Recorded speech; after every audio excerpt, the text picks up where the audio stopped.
ইব্রাহিম আলাইহিস সালামের কাছে চলে গেলাম, একটা ঘটনা শোনাই দিয়ে যাই। হযরত ইব্রাহিম সুদূর ফিলিস্তিন থেকে তিনি আসছেন দেখার জন্য ইসমাইলকে দেখার জন্য। যখন মক্কায় আসছে, আসার পরে ঘরের দরজার মধ্যে টুকা দিলেন, সালাম দিলেন। ভিতর থেকে আওয়াজ আসলো, কে? বলে, আমি একজন মুসাফির, আমি একজন পথিক, আপনার ঘরের দুয়ারে আসছি। কি জন্য আসছেন? আমি হযরত ইসমাইলের কাছে আসছি। ইসমাইল আপনার কি হয়? বলে, আমার স্বামী। তিনি কোথায় আছেন? তিনি বাহিরে। আপনারা কেমন আছেন? মহিলা বলতেছে, তেমন ভালো নাই, কোন রকম দিনপাত চলতেছে। মহিলা তাকে ভিতরে আসতেও বললেন না, বসতেও দিলেন না, মেহমানদারি কিছুই করলেন না। মহিলা এই কথা বলার পরে তখন হযরতে ইসমাইল আলাইহিস সালাতু ওয়াস সালাম কি ইব্রাহিম আলাইহিস সালাম বললেন, ওই মেয়েটাকে, মহিলাটাকে বললেন, ও বিবি, ও মা, তোমার স্বামী যদি ঘরে ফিরে চলে আসে, তোমার স্বামীকে বলবা বহু দূর থেকে একজন মুসাফির এসেছিল, তিনি তাকে নির্দেশ দিয়ে গেছেন তার ঘরের চৌকাঠ ভালো না, এই চৌকাঠ যেন বদলায় ফেলে দেয়। ইসমাইল ফিরে আসছে, বিশুদ্ধ ঘটনা। ইমাম ইবনে কাসির আল বেদাইর ভিতরে লিখছেন, অনেক কিতাবের মধ্যে ঘটনাটা আসছে। ইব্রাহিম খলিলুল্লাহ পরের তারিখ আবার আসছে, সালাম দিলেন, ও ইসমাইল আলাইহিস সালাম ফিরে আসলেন। ফিরে আসার পরে বললেন, স্ত্রী বলতেছে, স্বামী আমার, ভিতরে আসেন। ইসমাইল আলাইহিস সালাম বললেন, বিবি রে, আমার বাড়িতে মনে হয় কোনো মেহমান এসেছিল। বলে, হ্যাঁ। কোথার থেকে? বলে, বহু দূর থেকে একজন মুসাফির এসেছিল, সালাম দিয়ে আমাদের কথা জিজ্ঞেস করেছে, তুমি কি বলেছ? বলছি, তেমন ভালো নাই, দিনপাত আমাদের ভালো চলতেছে না। তুমি কি তাকে বসতে দিয়েছ? বলে, না। মেহমানদারি করেছ? বলে, না, তাও করি নাই। যাওয়ার সময় কি বলেছে? বলেছে, স্বামী, আপনার ঘরের চৌকাঠ নাকি ভালো না, এটা পরিবর্তন করার জন্য হুকুম দিয়ে গেছে। তখন ইসমাইল ডাক দিয়ে বলেন, বিবি রে, তুমি চিনো নাই, তিনি জমানার পয়গম্বর, আল্লাহর খলিল, তিনি আমার বাবা ইব্রাহিম আলাইহিস সালাম। তিনি এসেছিলেন, তুমি চিনতে পারো নাই। খারাপ ব্যবহারের জন্য আমার বাবা বলে দিয়ে গেছে ঘরের চৌকাঠটা যেন পরিবর্তন করে দেয়। এই চৌকাঠটার নাম তুমি বিবি। বিবি রে, তুমি বাড়ি চলে যাও, তোমাকে তালাক দিয়ে দিলাম, তোমার সঙ্গে আমার আর সংসার হবে না, কারণ আমার বাবার হুকুম অমান্য করার সুযোগ আমার নাই। আল্লাহু আকবার বলে বলেন। হযরত ইসমাইল আবার বিয়ে করলেন। পরের তারিখ ইব্রাহিম খলিলুল্লাহ এসে সালাম দিলেন, আসসালামু আলাইকুম রহমতুল্লাহ। ভিতর থেকে জবাব আসলো, আলাইকুম আসসালাম। কে আপনি? বলে, আমি একজন মুসাফির, বহু দূর থেকে আসছি। বলে, ভিতরে আসেন। কেন আসছেন? বলে, ইসমাইলকে আসেনি। বলে, হ্যাঁ, আমার স্বামী আছেন, তিনি বাইরে গেছেন, আপনি ভিতরে বসেন, আমি আপনার জন্য সুন্দর মেহমানদের এই ব্যবস্থা করতেছি, বিশ্রাম করেন, তিনি আসুক, তারপরে কথা বলে যাবেন। তখন ইব্রাহিম আলাইহিস সালাম বললেন, আপনাদের দিন কেমন চলে? বলে, আলহামদুলিল্লাহ, আমাদের দিন বলো ভালোই চলতেছে। আপনারা খান কি? বলে, আমাদের খাবার হলো গোশত। আর কি খান? বলে, আমাদের খাবার হলো পানীয়। ইব্রাহিম দোয়া করলেন, হে রব্বে করিম, আমার আওলাদ, এই বংশে, এই কাবাতে, এই মক্কাতেই বাসিন্দাদের জন্য তুমি গোশতর ব্যবস্থা করে দাও। আল্লাহ, তাদের জন্য চিরদিনের জন্য কিয়ামত পর্যন্ত তাদের খাবার হিসেবে তুমি গোশতের ব্যবস্থা করো। নবীজি বললেন, ওই সময় যদি হযরত ইসমাইলের বিবি বলতেন, আমাদের খাবার দাবার হলো ফসলাদি, গম জব, তাহলে ইব্রাহিম দোয়া করলে সারা মক্কায় গম জব হতো। কিন্তু ইব্রাহিম যে দোয়া করেছে, কিয়ামত পর্যন্ত মক্কায় গম জব হবে না, কিন্তু কিয়ামত পর্যন্ত মক্কায় গোশতের অভাব হবে না। একবার জোরে বলা যাবে কি মারহাবা? হ্যাঁ মুসলমান, প্রিয় যুবক ভাইরা, হযরত ইসমাইল ফিরে আসছে। এসে বললেন, বিবি রে, বাড়িতে মনে হয় মেহমান এসেছিল, সুঘ্রাণ আসে। বলে, হ্যাঁ স্বামী, আমার মেহমান এসেছে, একজন মুসাফির। বয়োবৃদ্ধ সুন্দর একজন মানুষ এসেছিলেন, তিনি সালাম দিয়েছে। আমি তাকে বসতে বলেছিলাম, নাস্তা খাবার দাবার দিয়েছিলাম মেহমানদেরই। তিনি আমার জন্য দোয়া করে গেছেন আর একটা কথা বলে গেছেন, কি ঘরের চৌকাঠটা বলে সুন্দর, কোনোদিন যাতে চৌকাঠ পরিবর্তন না করেন এই কথা বলে গেছে।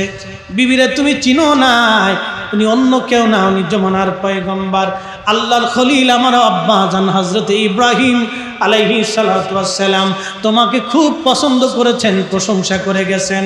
আর তোমার ব্যাপারে বলে গেছেন যে তোমাকে যেন কোনো দিন আমি ছেড়ে না দেই, তালাক না দেই। তোমাকে তিনি পছন্দ করেছেন বিবি, তুমিও চিন্তা করবে না, তুমি আমার, আমি তোমার সারা জীবন একসঙ্গে কাটাই দিব, এটা আমার বাবা জানের হুকুম। বলেন মারহাবা। পৃথিবীর মধ্যে যে 10 জন সাহাবী দুনিয়া থেকে জান্নাত পেয়েছিলেন, 10 জন সাহাবীর প্রথম সাহাবীর নাম হযরত আবু বকর, দ্বিতীয় সাহাবীর নাম হযরত ওমর, তৃতীয় সাহাবীর নাম হযরত উসমান, এরপরে হযরত আলী, এরপরে তালহা, এরপরে জুবাইর, এরপরে আব্দুর রহমান ইবনে আউফ, এরপরে সাদ বিন আবি ওয়াক্কাস, এরপরে সাঈদ ইবনে জুবাইর, এরপরে হযরত আবু উবাইদা ইবনে জাররাহ রাদিয়াল্লাহু আনহু। এই 10 জন সাহাবী দুনিয়া থেকে জান্নাতের সার্টিফিকেট নিয়ে তারা কবরে চলে গেছে। একবার জোরে বলা যাবে কি মারহাবা। এই 10 জন সাহাবী দুনিয়া থেকে কেন জান্নাত পাইল, এর পিছনে একটা ছোট্ট কারণ। নবীজি মসজিদে নববীর মধ্যে খুতবা দিচ্ছিলেন, একাধারে 7 দিন মদিনার মধ্যে দুর্ভিক্ষ, কোনো খাবার নাই, অভাবের তাড়নায় সারা মদিনার মানুষ কান্না জড়িত, পয়সা আছে কিন্তু খাবার নাই। মদিনায় বিরাট বড় দুর্ভিক্ষ লেগে গেল। ইসলামের প্রাথমিক সময় চলতেছিল তখন। সিরিয়া থেকে এক দল বণিক এসেছে মদিনাতে, টাকা পয়সা সোনা দানা খাবার দাবার অনেক মাল সামানা নিয়ে তারা আসছে, গম জম এগুলি নিয়ে তারা আসছে, খেজুর জব রুটি এই খাবার দাবার নিয়ে সিরিয়া থেকে বণিক দল মদিনাতুল মুনাওয়ারা আসছে।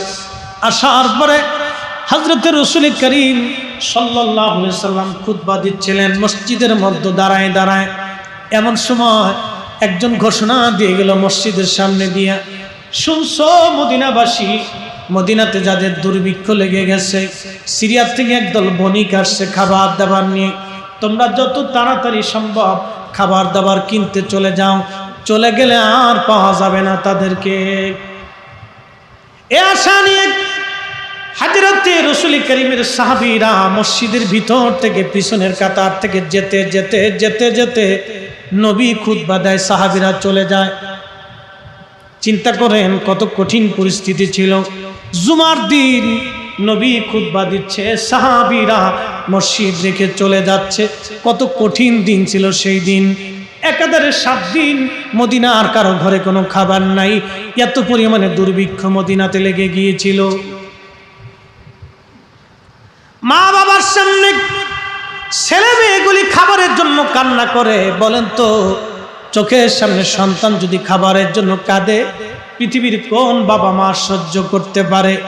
রক্ত বিক্রি করে হলো সন্তানের মুখে খাবার দেওয়ার জন্য বাবা মা চেষ্টা করে। কিন্তু আজকেও ভিডিওতে দেখলাম বৃদ্ধাশ্রমে ঈদ, যারা বৃদ্ধাশ্রমে থাকে তাদের ঈদ কেমন কাটতেছে দেখতে যায় চোখের পানি চলে আসলো। একজন মুরব্বী কেঁদে দিয়ে বললেন, বাবা পৃথিবী কেমন এখন বোঝা যায়, কোন দিন ঈদ যায় কোন দিন ঈদ না হয় আমরা বুঝতে পারি না। হ্যাঁ মুসলমান, সাহাবীদের জীবন থেকে, হযরতে ওমর রাদিয়াল্লাহু আনহুর জীবন থেকে শোনাচ্ছি আমি। মসজিদে নববীর ভিতরে সব সাহাবী চলে গেল। সাহাবী যেতে যেতে যেতে যেতে সব সাহাবী চলে যাওয়ার পরে মাত্র 10 জন সাহাবী নবীর সামনে বসে আছে। প্রথম নম্বরে হযরত আবু বকর। নবীজি খুতবা শেষ করার পরে বলেন, আবু বকর ফিল জান্নাতি, আমার আবু বকর হলো আল্লাহর জান্নাতি। একবার জোরে বলা যাবে কি মারহাবা।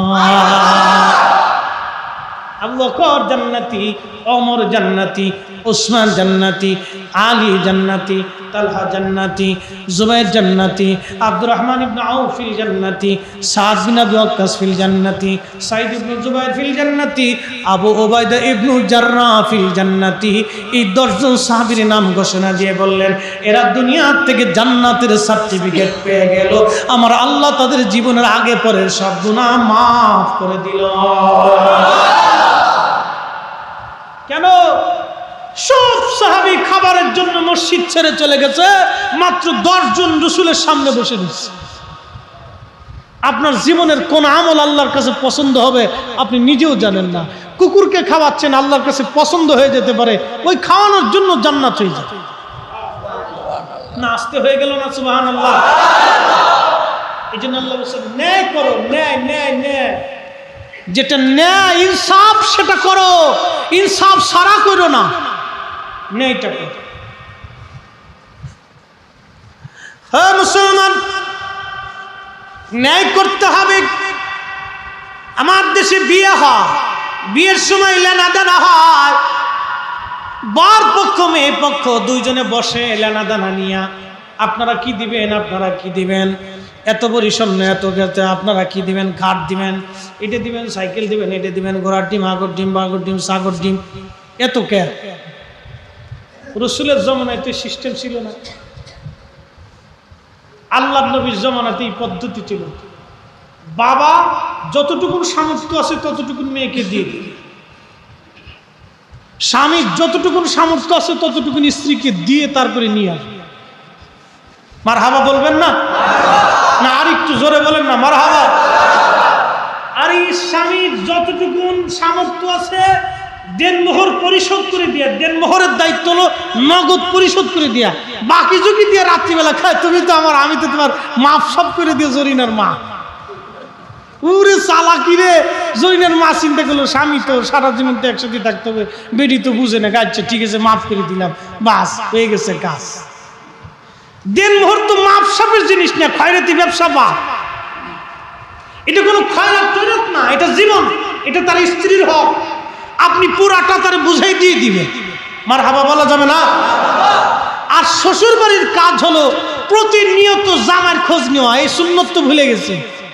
আপনারা দেখান তো রাসূল কারীম কোন রজনীতে ফাতেমার খোঁজ নেওয়া ছাড়া খাবার খাইছে দেখান।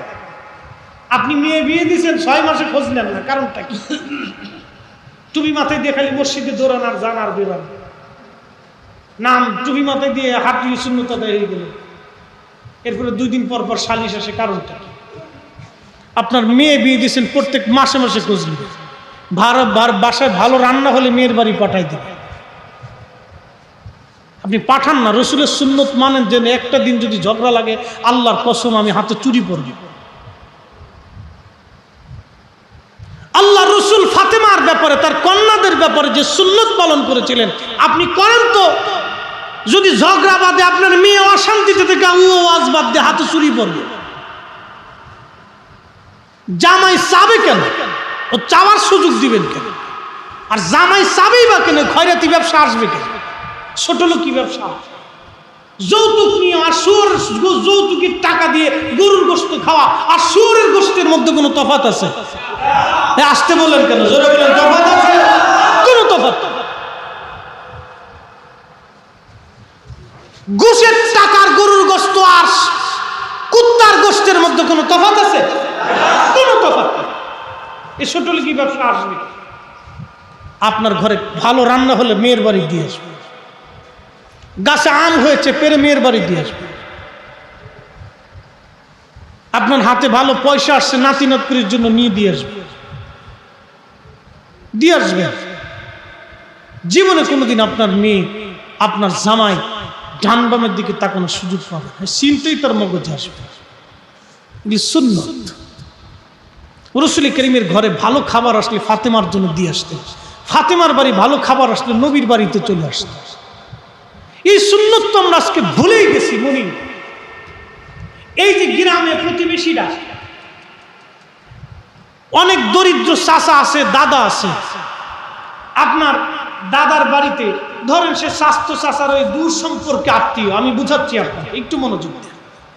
2 মিনিট সময় আমাকে দেন। এই যে দূর সম্পর্কে একজন চাচা, তার বাড়িতে আজকে খাবারের খুব সংকট। আপনার বাড়িতে পোলাও বিরিয়ানি গরুর গোশত রান্না হয়েছে, চিবিনকিরি বাড়ির ভিতরে একটু ভরি নিয়ে ওই দাদার বাড়িতে দিয়ে আসে। খাবারটা সামনে নিয়ে নাতিপুতি নিয়ে খাবে আর আপনার জন্য দোয়া করবে। ওই দোয়াতে আপনার জন্য আল্লাহ কোথার থেকে রিজিক বরাদ্দ করবে আপনি নিজেও জানেন। এগুলি তো আমরা ভুলে গেছি, আমরা ভুলে গেছি, মনে নাই, এই সুন্নতগুলি ভুলে গেছি। হ্যাঁ মুসলমান, এই সুন্নতগুলি পালন করবেন। মা বোনেরা, আপনাদেরকে বলে দিয়ে যায় সুন্নত পালন করবেন। কেন জামাইজন ঝগড়া করবে? কেন শাশুড়ি যারা আছেন কিসের জন্য ঝগড়া হবে? ভালো খাবার রান্না হলে জামাই বাবাকে ডেকে নিয়ে আসবেন, আদর করে তাকে খাওয়াবেন, সন্তানের মতো দেখবেন। খোদার কসম করে বলি, জামাই আপনার মেয়ের দিকে চোখ রাঙিয়ে কোনোদিন কথা বলবে না। আপনার একটা সন্তানের মতো যদি আপনি দেখেন, কোনো সমস্যা হবে না। আল্লাহর নবী সারা জীবন সন্তানের মতো দেখেছেন এইভাবে। ও মুসলমান, 10 জন সাহাবী জান্নাত পেয়ে গেল। আবু উবাইদা ইবনে জাররাহ ছিলেন অর্থমন্ত্রী। আল্লাহর নবীর সাহাবী হযরত ওমর চিঠি লিখলেন, হে অর্থমন্ত্রী, আমার বাড়ি ঈদের কাপড় চোপড় নাই, আগামী 1 মাসের বেতন আগাম আপনি আমার জন্য বরাদ্দ করে দেন। হযরত ওমর রাদিয়াল্লাহু আনহু এই চিঠিখানা যখন দিলেন, আবু উবাইদা ইবনে জাররাহ চিঠিখানা পড়ে চোখের পানি ফেলে ফেলে কাঁদে আর বলে, আল্লাহ, আজকে খলিফাতুল মুসলিমিন হযরত ওমরের বাড়িতে আজকে এই যে ঈদের কাপড় কিনবে সেই টাকা তার হাতে নাই। বসে বসে কাঁদতেছিলেন। আর একখানা কাগজ লিখলেন, চিঠির মধ্যে লিখলেন, ইয়া আমিরুল মুমিনিন, 2টা বিষয় যদি আপনি আমাকে গ্যারান্টি দিতে পারেন তাহলে আপনাকে আগামী 1 মাসের বেতন আমি দিয়ে দিব। 1 নম্বর, আগামী 1 মাস পর্যন্ত আপনি পৃথিবীতে বাঁচবেন কিনা গ্যারান্টি দেওয়া লাগবে। 2 নম্বর, আগামী 1 মাস পর্যন্ত আপনাকে মুসলমানরা খেলাফতের আসনে খলিফা হিসেবে রাখবে কিনা। যদি গ্যারান্টি দিতে পারেন তাহলে অবশ্যই আমি আগামী 1 মাসের বেতন আপনাকে দিয়ে দিব। একবার জোরে বলা যাবে কি সুবহানাল্লাহ? আল্লাহ, এই কিয়ামতের একটা আলামত শোনাই দিয়েছে। কিয়ামত কাছেই যাবে। রাসূল বলছেন কিয়ামত কাছে আসবে যখন সরকারি সম্পদকে কর্মকর্তারা, সরকারি আমলারা নিজের সম্পদ মনে করে ব্যবহার করে। কিয়ামত কাছেই যাবে উম্মত, শুনো, যখন সরকারি সম্পদ, এটা তো জনগণের মাল, বাইতুল মাল, সরকারি কোষাগার, সরকারি সম্পদ, এটা আমাদের সম্পদ। সরকারি কর্মকর্তা কর্মচারী বেতন পাওয়ার পরেও তারপরে বোনাস সুবিধা, এরপর আরো কি কি আছে, এগুলি পাওয়ার পরেও যখন সম্পদকে, সরকারি সম্পদকে নিজের সম্পদের মতো ব্যবহার করিয়া এটার অতিরিক্ত খরচা করে দুর্নীতি করবে। হে আমার উম্মত, শোনো, এগুলি কিয়ামতের আলামত। বুঝবা কিয়ামত কাছাই গেছে, বুঝবা মহামারী আসবে, বুঝবা বিপদ আসবে, টর্নেডো আসবে, অতিবৃষ্টি আসবে, অনাবৃষ্টি আসবে, প্রচন্ড গরম পড়বে, এমন একদিন আসবে আকাশ থেকে পাথর আসবে, আর কঠিন বিপদ আর মুসিবত আল্লাহ একটার পর একটা চাপাই দিবে। যদি সরকারি সম্পদকে আমলারা নিজেদের সম্পদ মনে করে ব্যবহার করে, এগুলি কিয়ামতের আলামত। আরে আবু উবাইদা ইবনে জাররাহ বলতেছেন, ওমর, যদি 1-2টা জিনিসের গ্যারান্টি দিতে পারেন তো আমি আপনাকে 1 মাসের বেতন আগাম দিয়ে দিব। 1 নম্বর, আপনাকে দিতে হবে আগামী 1 মাস পর্যন্ত পৃথিবীতে বাঁচবেন কিনা। 2 নম্বর, 1 মাস পর্যন্ত আপনাকে খলিফার আসনে মসনদে মুসলমানরা রাখবে কিনা গ্যারান্টি যদি দেন তো আমি 1 মাসের বেতন আপনাকে আগাম দিয়ে দিব। একসাথে বলা যাবে সুবহানাল্লাহ? হযরত ওমর চিঠিখানা পড়ে কাঁদতেছে। সাহাবায়ে কেরাম মনে করছে ওমর মনে বেজার হয়ে গেছে। সাহাবায়ে কেরাম বলেন, আমিরুল মুমিনিন কাঁদতেছেন? বলে, কাঁদতেছি, আল্লাহর দরবারে শুকর করতেছি, আমি একবার ইনসাফওয়ালা একজন অর্থমন্ত্রী পাইছি।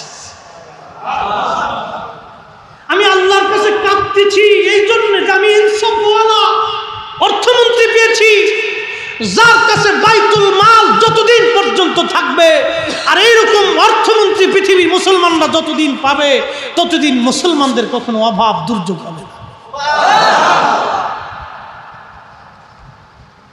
আমার দেশে কই লাগবে?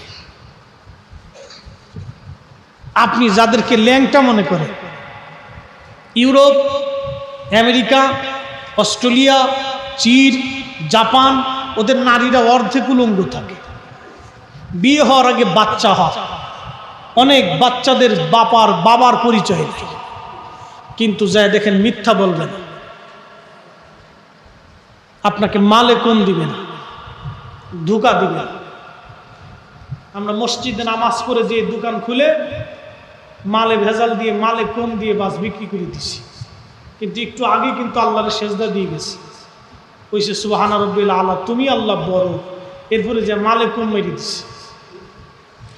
একটু আগেই বলে গেছে সুবহান রাব্বিল আলা, আল্লাহ তুমি বড়, তুমি মহান, তুমি সর্বশ্রেষ্ঠ, তুমি মহান পবিত্র। আল্লাহর সেজদা দিয়ে আল্লাহর সাথে কথাবার্তা বলে যাইয়া এরপরে বাস কলার ভিতরে ফরমালিন মেরে দিছি।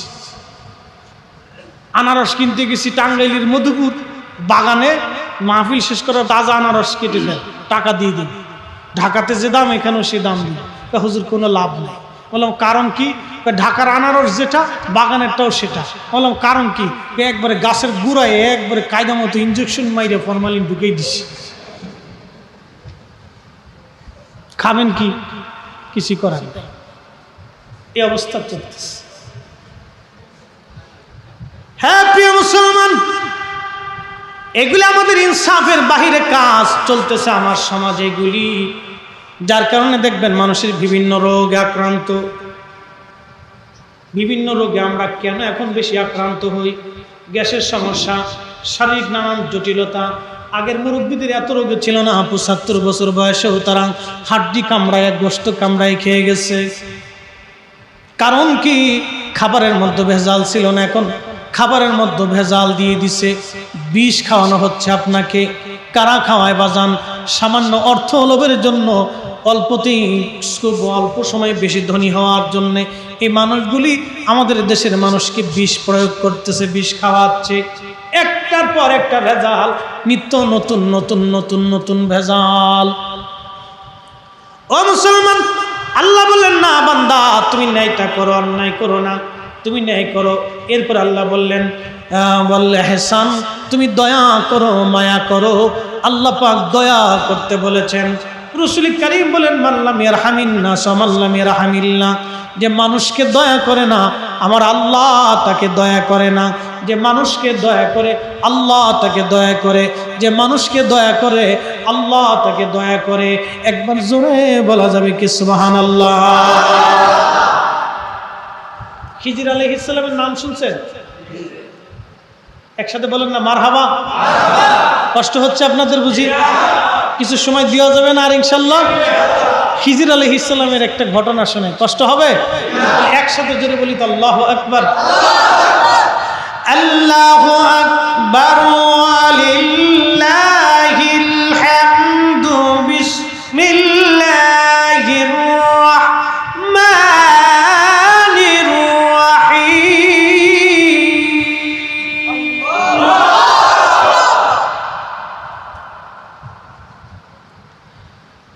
ওয়াল্লামনাহু মিন লাদুন্না ইলমা।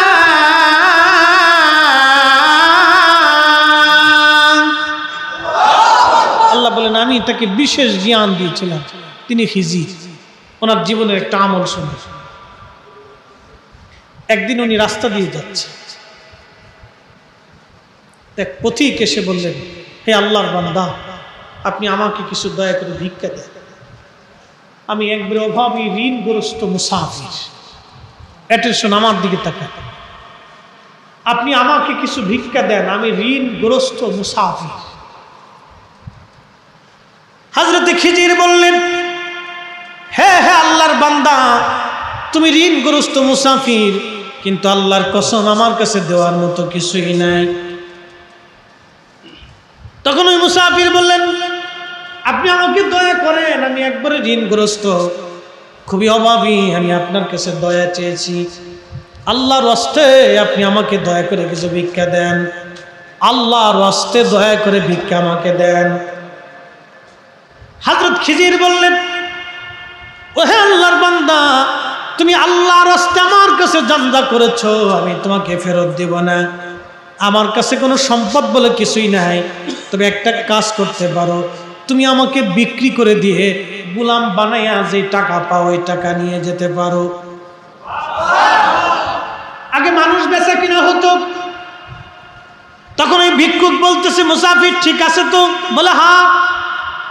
তুমি যেহেতু আল্লাহর রাস্তায় জানজা করেছো, আর আল্লাহর রাস্তায় জানজা করলে তাকে ফেরত দেওয়া যায় না, এখন আমি তো তোমাকে কি করে ফেরত দিব? আমার কিছুই তো নাই। তাহলে তুমি আমাকে বাজারে নিয়ে যাও, বিক্রি করে দাও, যা টাকা পাবে তুমি নিয়ে যাবে, আমি সারা জীবন গোলামি খাটবো। ওই লোকটা হযরত খিজির আলাইহিস সালামকে নিয়ে গেলেন। নিয়ে যাওয়ার পরে গোলামির জন্য বাজারে উঠাইলেন, বিক্রি করে দিয়ে লোকটার টাকাগুলি নিয়ে গেলেন, হযরত খিজির আলাইহিস সালামকে বিক্রি করে দিলেন। খিজির আলাইহিস সালামকে যার কাছে বিক্রি করলেন, সেই লোকটা আবার অনেক ভালো মানুষ ছিল, অনেক ধনী ব্যক্তি ছিল। তিনি কিনে নিয়ে আসছে। কিনে নিয়ে আসার পরে বহুদিন হলো খিজিরকে দিয়ে কাজ করান না। মারহাবা বলো। খিজিরকে দিয়ে কাজ করেন না, শুধু খাবার দাবার দেয়, বিশ্রাম টিশ্রাম।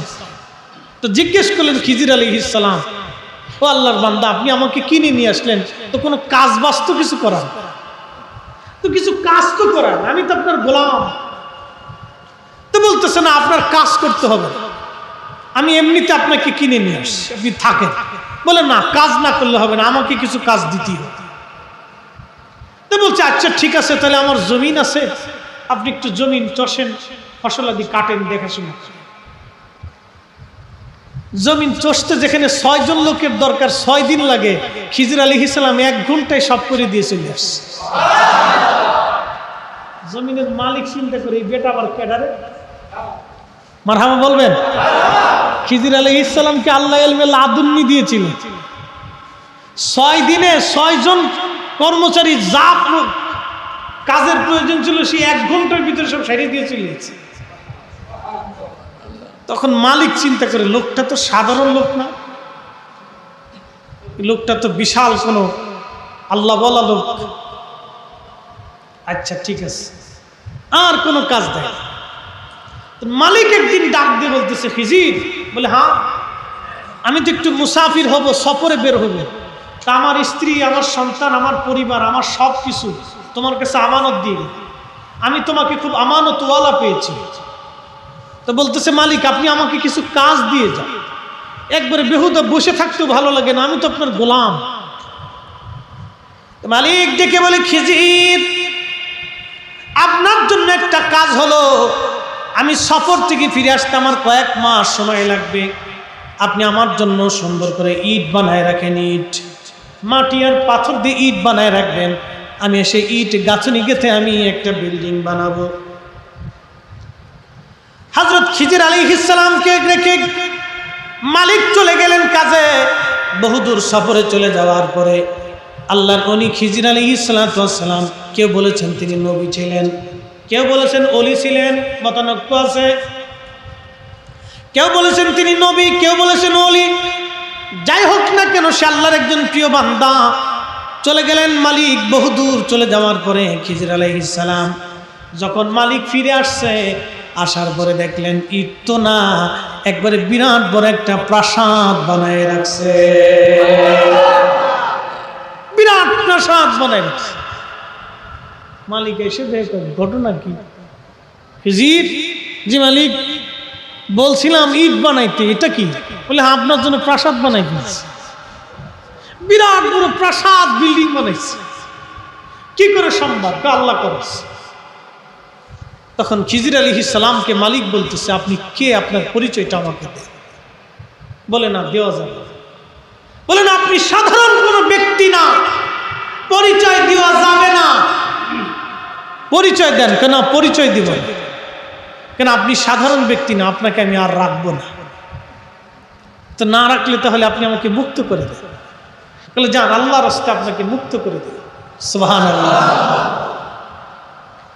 হযরত খিজির যাওয়ার সময় দোয়া করে গেলে বলেন, মালিক, আমি আপনাকে ভালো অবস্থায় পেয়েছিলাম, আপনি আমার সঙ্গে সুন্দর ব্যবহার করেছেন, কখনো কষ্ট দেন নাই, আমাকে ব্যথা দেন নাই, আমি আপনাকে বিনিময় প্রদান করে গেছি, আপনাকে কষ্ট দেই নাই। আমার পরিচয়টা শুনে, আমার নাম খিজির। খিজির আলাইহিস সালাম আল্লাহর একজন নবী বা ওলি ছিলেন। আবে হায়াতের পানি তিনি পান করেছিলেন, হাজার হাজার বছর আল্লাহ তাআলা হায়াত দিয়েছিল। একবার জোরে বলা যাবে কি সুবহানাল্লাহ? কেউ বলেন খিজির দুনিয়াতে এখনো জিন্দা আছে, কেউ বলতেছেন না কিভাবে আছে আমরা বলতে পারতেছি, মতানৈক্য আছে।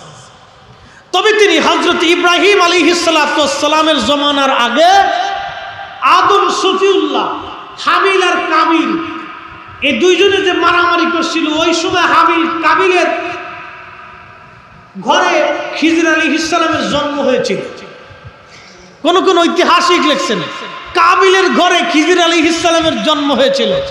খিজির আলাইহিস সালাতু ওয়াস সালাম ছিলেন সারা পৃথিবীতে দুইজন বাদশা ছিলেন মুসলমান, সারা দুনিয়ার বাদশা। একজন বাদশার নাম বাদশা জুলকারনাইন, আর একজন বাদশার নাম বাদশা সুলাইমান আলাইহিস সালাম। জুলকারনাইনের প্রধান উজির ছিলেন হযরত খিজির আলাইহিস সালাতু ওয়াস সালাম।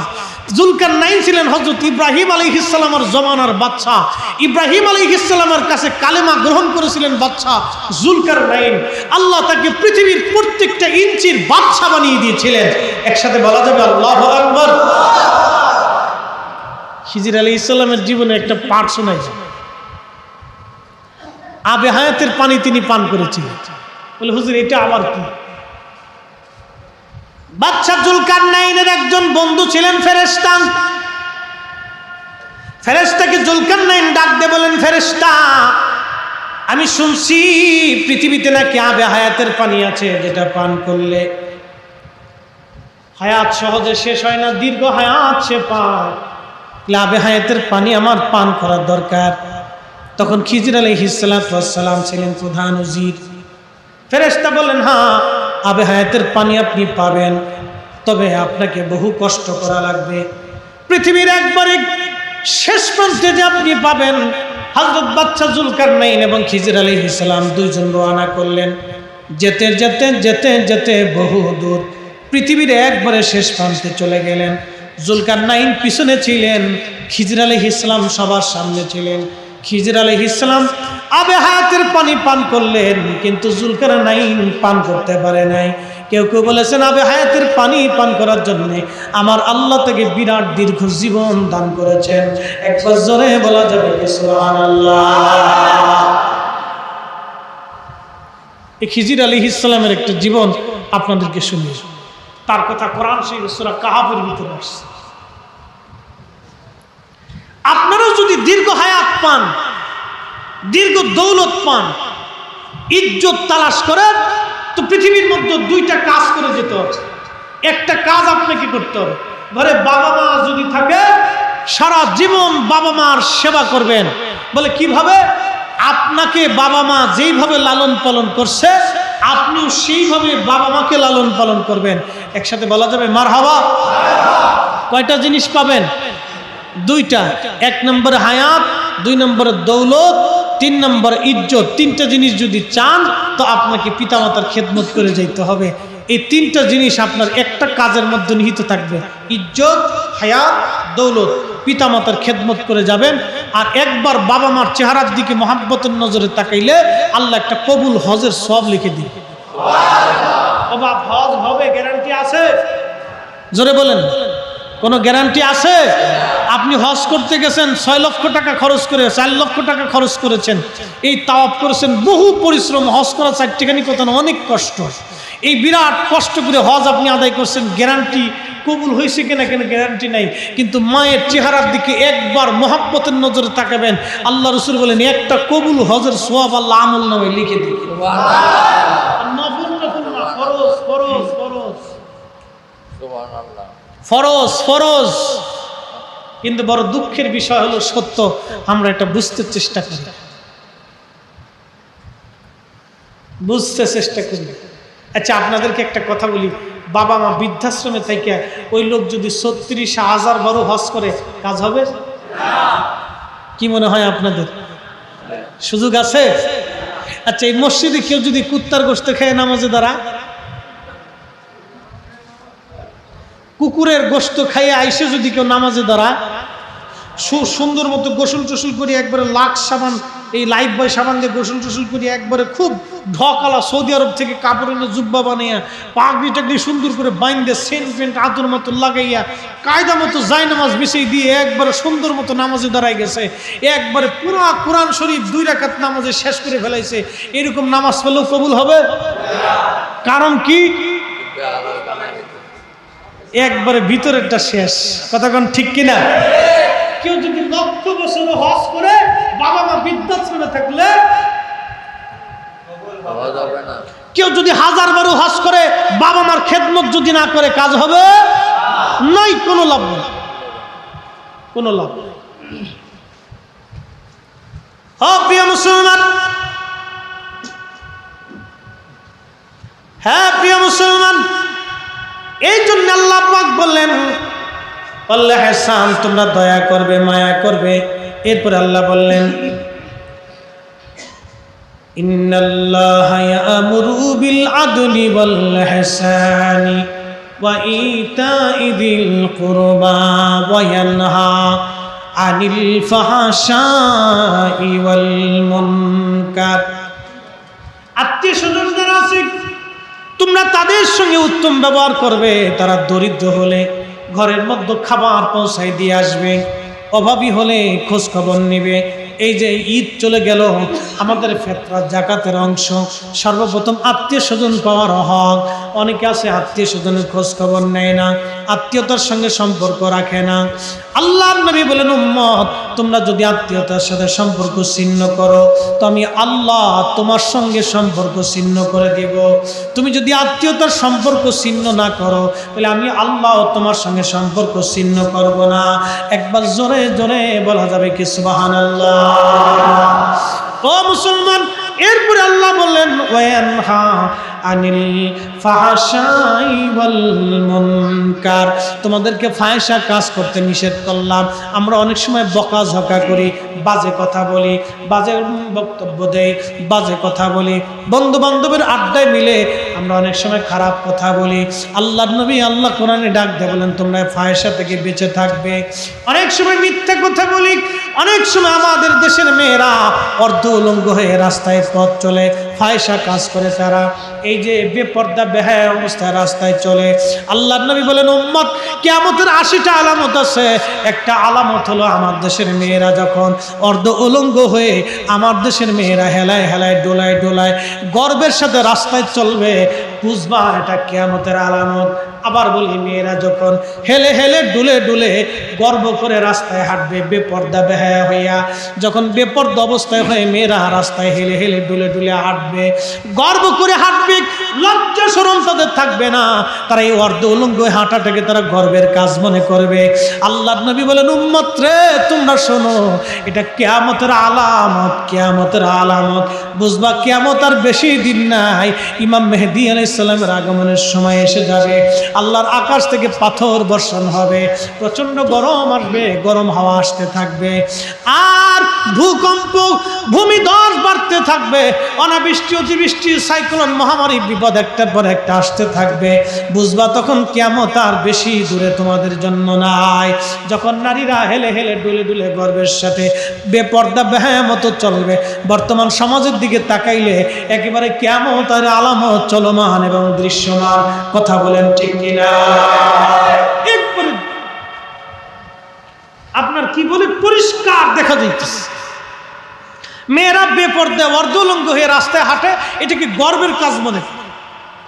এরা মনে করে যেভাবে অর্ধউলঙ্গ হলে মানে এটা খুব ভালো কাজ, দেখতে খুব ভালো দেখা যায়, আর মানুষ মানে খুব আমাকে খুব চয়েস করে, গর্বের সাথে। আল্লাহ রাসূল বলেছেন এগুলি কিয়ামতের আলামত, অনেক বড় কিয়ামতের আলামত চলতেছে, একবার রানিং চলো। হে নবীর উম্মত, রানিং চলমান কিয়ামতের আলামত। এই জন্য আপনাদেরকে বলি সাবধান, এগুলি আমাদের দেশে চলমান, এগুলি থেকে বেঁচে থাকার জন্য আমাদের সন্তানদেরকে নসিহত করা লাগবে, অধিক পরিমাণে তাদেরকে বুঝাইতে হবে। যদি আপনারা বুঝাইয়া পথে না আনতে পারেন, আগামী দিনের জন্য আমাদের সমাজ বড় অন্ধকারে চলে যাবে। এখন আমাদের কাজ হলো এইগুলি আমাদেরকে তাদেরকে বুঝিয়ে সুঝিয়ে আপনাদের বৌমা আপনাদের বেটার নাতি নাতকুর যারা আছে তাদেরকে আপনারা বুঝাবেন। আল্লাহ আমাদের সকলকে তৌফিক দিক, সকলে জোরে বলেন আমিন। আর আপনি যদি নসিহতের মধ্যে না আনেন তাহলে আপনাকেও জবাবদিহিতার আওতার মধ্যে নিয়ে আসা হবে। আল্লাহ নবী বলেন, উম্মত রে, তোমাদের উপর যখন গজব আসবে তখন ভালোটার উপর আসবে, খারাপটার উপরে আসবে। তুরস্কের ভূমিকম্প যখন 50,000 মানুষ মরে গেল, ওখানে কি সবাই খারাপ না ভালো আছে? ভালো আছে। এই খারাপ মানুষের জন্য ভালো মানুষের উপরে বিপদ আসে। এই যে বাংলাদেশে 10 দিন ধরে 20 দিন ধরে কোনো বৃষ্টিপাত নাই, প্রচন্ড গরমে মানুষ হতাশ হয়ে গেল। 1965 সাল থেকে দীর্ঘ প্রায় 40 বছর পর্যন্ত এরকম গরম পড়ে নাই যে গরমে এই মাত্র মানে আপনার ঈদের আগে এই প্রায় 2 সপ্তাহ পর্যন্ত এইভাবে চললো। প্রচন্ড গরমে সবাই কষ্ট পেয়েছে, কি নামাজি কি বেনামাজি, কি শয়তান লুচ্চা ডাকাত বদমাশ ধনী দরিদ্র সবাই কিন্তু কষ্ট পাইছে। খারাপ মানুষের জন্য ভালো মানুষের কষ্ট হয়, কথা বলেন ঠিক কিনা? গরম কিন্তু সবার লাগছে, ইমাম মুসল্লি বেনামাজি নামাজি রোজাদার বুজদার সবার কাছেই গরম লাগছে। কারণ কি? গুনাহের জন্য সবাই শাস্তি ভোগ করছে। 1965 সালের পর থেকে এ যাবৎ পর্যন্ত এত পরিমাণে গরম আর পড়ে নাই যে গরম এই কয়েকদিন আগে পড়ে গেল। প্রচন্ড রোজায় বহু মানুষ এই গরমে হিট স্ট্রোকে মারা গেছে, বহু মানুষ ওই গরমে মারা গেছে। হ্যাঁ বাপ, এগুলি আল্লাহ পাকের এক ধরনের গজব।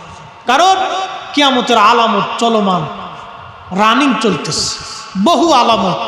1 নম্বর ওয়াদাউল আমানা, আমানত নষ্ট হয়ে যাবে। 2 নম্বর ওয়ামাতুস সালাহ, উম্মত নামাজ মেরে ফেলবে। 3 নম্বর সুদের কারবার সারা পৃথিবীতে বাড়বে। এখন বর্তমান ব্যাংকিং ব্যবস্থায় সুদ থেকে আমরা কেউ মুক্ত আছি? মনে হয় আসি কেউ নাই।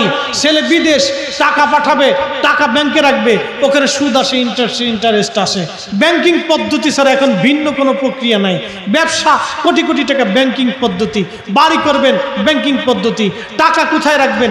ব্যাংকে রাখতে হবে। অর্থাৎ আল্লাহর নবী বলেন, উম্মত কিয়ামতের আগে আমার উম্মতেরা সুদের সাথে এমনভাবে জড়িয়ে পড়বে, কেউ সুদ খাবে, কেউ সুদের সহযোগিতা করবে, কেউ সুদের প্রতিবেশী হবে, কেউ সুদালার বাড়ি খাবে, কেউ সুদালার কাছ থেকে টাকা নেবে, কেউ তার সাথে লেনদেন করবে, সবাই সুদের সাথে এরকম জড়িয়ে পড়বে। সুদ থেকে আমার উম্মত মুক্ত হবে না। কেউ সরাসরি, কেউ ইনডাইরেক্ট, কেউ ডাইরেক্ট, কেউ ইনডাইরেক্ট। কেউ না খাইলেও সুদওয়ালা ছেলে ব্যাংকে ব্যবসা করে, বাপ নামাজি, এখন ছেলের বাড়ি খাইতে হবে, বাবার কিছুই করার নাই। এটা চলতেছে। এটা কিয়ামতের ভয়াবহ আলামত। ভাবতেছেন কিয়ামত বেশি দূরে? একবারে বেশি দূরে নাই, রানিং চলতেছে। এগুলি আলামত, এগুলি আলামত। আল্লাহু আকবার। এই যে মসজিদ কারুকার্য করতেছেন, এটাও কিয়ামতের আলামত। বলে হুজুর এটা আবার কি বললেন? মসজিদকে কেন্দ্র করে 3টা আলামত আছে, শুনে যান। 1 নম্বর, মসজিদ চাকচিক্যময় হবে। 2 নম্বর, মসজিদে অনেক বড় বড় মিনারা হবে। 3 নম্বর, মসজিদে অনেক মুসল্লি থাকবে কিন্তু দিলওয়ালা ইমানদার পাওয়া যাবে না। ঠিক আসতে বলেন কেন? জোরে বলে, এই দিলওয়ালা ইমানদার না। কালকে আমার ঢাকার মসজিদের আগের সভাপতির ফিরিস্তি শুনলাম, হুজুর মাল কেনার জন্য টাকা সুন্দর করে দিয়ে আসছে, মোটর কেনার জন্য 20,000 টাকা দিছি। 1 বছর পরে মোটরওয়ালা ফোন দিয়ে টাকা পাইনি। তাহলে টাকা তো সেই সময় দিয়ে দিছে, 20,000 টাকা মেরে দিচ্ছে। মসজিদের মুসল্লি নামাজ পড়তেছে, মসজিদের টাকা মেরে দিচ্ছে। ভাগ্যিস তো আপনাদের কপাল বলে এলাকায় চোর নাই, না তো ফেল খুলে লিয়ে যেতে হতো। যেমনি ফ্যান রেখে দিয়েছেন তো চোরের লাই নাই, চোরের ইমান আছে বোঝা গেছে। ঢাকা শহরে লিখলে আবার থাকতো, কবে হিরিঞ্চি নিয়ে বাস গাঁজা খেয়ে ফেলাইতো। ভালো, আপনাদের এলাকার চোরের ইমান আছে বোঝা গেছে। মারহাবা কর না, আরেকটু জোরে কর না, আল্লাহু আকবার। ওই ইমান আছে, এখনো ফ্যান রয়ে গেছে ভিতরে, জানলা দরজা কিছু নাই, তারপরে ফ্যান আছে। শুকরিয়া আদায় করেন আপনারা, চোরের ইমানদার। এগুলি চলতেছে, এগুলি কিয়ামতের আলামত বা চলতেছে। মসজিদকে কেন্দ্র করে 3টা আলামত। কিন্তু বড় আফসোস আর দুঃখের বিষয় হলো, সত্য আমরা এখন মিলাদ নিয়ে ঝগড়া করি। কথা বুঝেন নাই মনে হয়, বুঝাইতেছি। মসজিদ নিয়ে কিয়ামতের আলামত কয়টা? তিনটা। এক নম্বর মসজিদ কারুকার্যময় হবে। দুই নম্বরে মসজিদে অনেক বড় বড় মিনারা হবে। রসুলের জমানায়, সাহাবীদের জমানায় এইগুলি ছিল না, কিন্তু আমাদের জমানায় আজকে এগুলি কিয়ামতের আলামত। দুঃখের বিষয় হলে এইগুলির আলোচনা নাই। নবীর মিলাদ করতে গেলেই ঝগড়া বাঁধাই দেয়। কারণটা কি? হ্যাঁ, কথা কথা জোরে বলে। মিলাদ করতে গেলেই ঝগড়া, নবীর জমানায় ছিল না, এই লাগাইছে ঝগড়া। কে ভাই এই সময় নবীর জমানা তালাশ করেন, মসজিদের সময় নবীর জমানা খুঁজেন না, কারণটা কি? আচ্ছা, আপনাদেরকে একটা প্রশ্ন করি, জবাব দিবেন, মনে কিছু নিয়ে না, কষ্ট হচ্ছে বুঝি আপনাদের, শেষ করে দিব। জানা আপনাদের কষ্ট হবে, ঈদের রাত আপনারা নাতিপুতি নিয়ে আনন্দ করবেন, বেশি লাভ নেই। আবার খিচুড়ি তাবারক না হলে পাবলিক চিন্তা করে না, যেহেতু সিন্নি নাই, তাবারক নাই, তো যাই গিয়ে, এটা একটা বদ অভ্যাস। মনোযোগ দেন। মসজিদে আজান এখন বাইরে হয় না ভিতরে হয়? আসতে বললেন কেন? জোরে বলেন। আগে আজান হতো কোথায়? হযরত বেলাল আজান দিয়েছেন সারা জীবন মসজিদের বাহিরে। বনু নাজ্জার গোত্রে এক মহিলার ঘরে ছাদ ছিল, ওই ছাদের উপরে দাঁড়ায় বেলাল আজান দিতেন। একসাথে বলা যাবে মারহাবা। এখন আমরা আজান দিই মসজিদের ভিতরে। 30 বছর আগে যখন মসজিদ পাকা ছিল না, মাইক ছিল না, তখন আজান হয়েছে কোন জায়গায়? ভিতরে না বাইরে? মাইক পেয়ে সুবিধা পেয়ে ভিতরে ঢুকলাম। আজান তো সুন্নতে মুআক্কাদা। আরে রসুলের সাহাবী বেলাল যেমনি আজান দিয়েছে সেভাবে আজান দিবেন।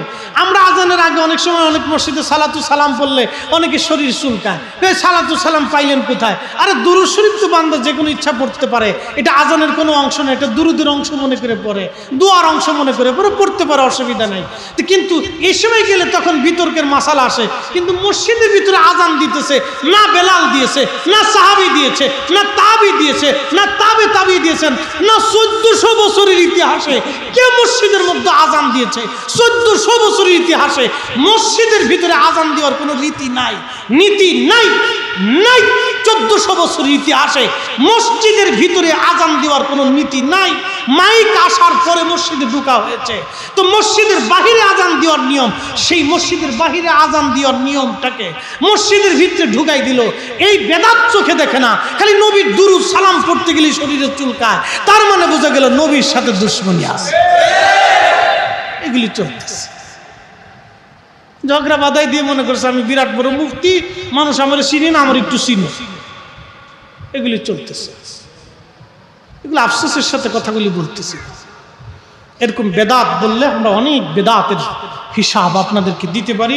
আল্লাহ আমাদেরকে সকলকে সর্বপ্রকার বেদাত থেকে মুক্ত রাখুন। জোরে বলেন আমিন।